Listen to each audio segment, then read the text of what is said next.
Chloe San Jose na tanong kailan papakasal kay Carlos Yulo. Nagbigay ng mensahe ng pagbati ang personalidad na si Chloe San Jose para sa pagdiriwang ng Kapaskuhan, kasabay ng pagpapakita ng pagmamahal sa kanyang kasalukuyang boyfriend na si Carlos Yulo, ang two-time Olympic gold medalist. Ang kanilang post ay nagbigay ng kasiyahan at kagalakan sa kanilang mga tagahanga at taga-suporta. Sa kanyang social media, ibinahagi ni Chloe ang mga mensahe ng kasiyahan at pagpapahalaga sa mga mahal sa buhay. Ayon sa kanya, puno ng kaligayahan ang kanyang puso dahil sa mga taong palibot sa kanya at sa mga biyayang natamo niya ngayong Pasko. Sinabi ni Chloe, "The tree is lit, the gifts are wrapped, and my heart is full," na nagpapakita ng kanyang kasiyahan sa simple at masayang mga bagay na siyang nagbibigay ng saya sa panahon ng Kapaskuhan. Dagdag pa niya, "This season reminds me how truly blessed we are to be surrounded by so much love and warmth. Here's to celebrating the reason for the season,"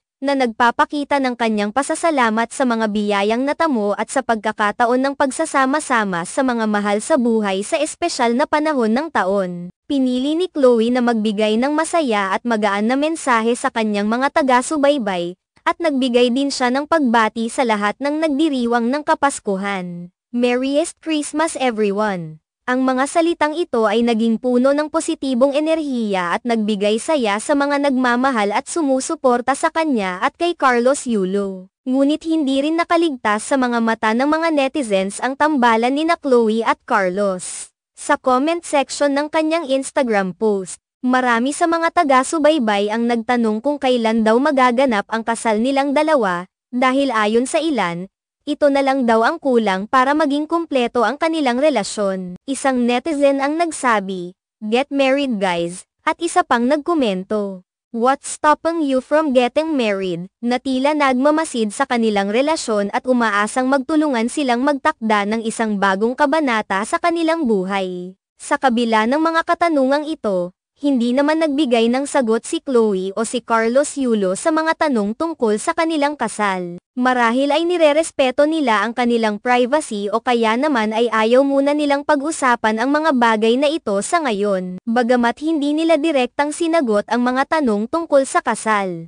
nagbigay naman si Carlos Yulo ng mga pahayag sa nakaraang mga panayam na si Chloe na ang kanyang nakikita bilang magiging ina ng kanilang mga anak sa hinaharap. Subalit, wala pang ibinibigay na eksaktong oras o petsa kung kailan nga ba mangyayari ang kanilang kasal. Sa kabila ng mga tanong at hinala mula sa mga netizens, makikita pa rin ang masayang relasyon ni Chloe at Carlos na tila puno ng pagmamahal at pag-unawa sa isa't isa. Bagamat hindi nila binigyan ng malinaw na sagot ang mga katanungan tungkol sa kasal, malinaw na ang kanilang relasyon ay puno ng paggalang at pagkakaintindihan, at ang mga biyaya sa bawat isa ay sapat na para sa kanila sa ngayon. Tinutok nila ang kanilang mga enerhiya sa pagpapalaganap ng pagmamahal, hindi lamang sa isa't isa kundi pati na rin sa kanilang mga taga-suporta, na masaya at positibo sa lahat ng mga nangyayari sa kanilang buhay. Ang tambalan nina Chloe at Carlos ay isang magandang halimbawa ng relasyon na nagsimula sa simpleng mga bagay, ngunit unti-unting nabubuo at nagiging mas makulay habang sila ay nagkakasama.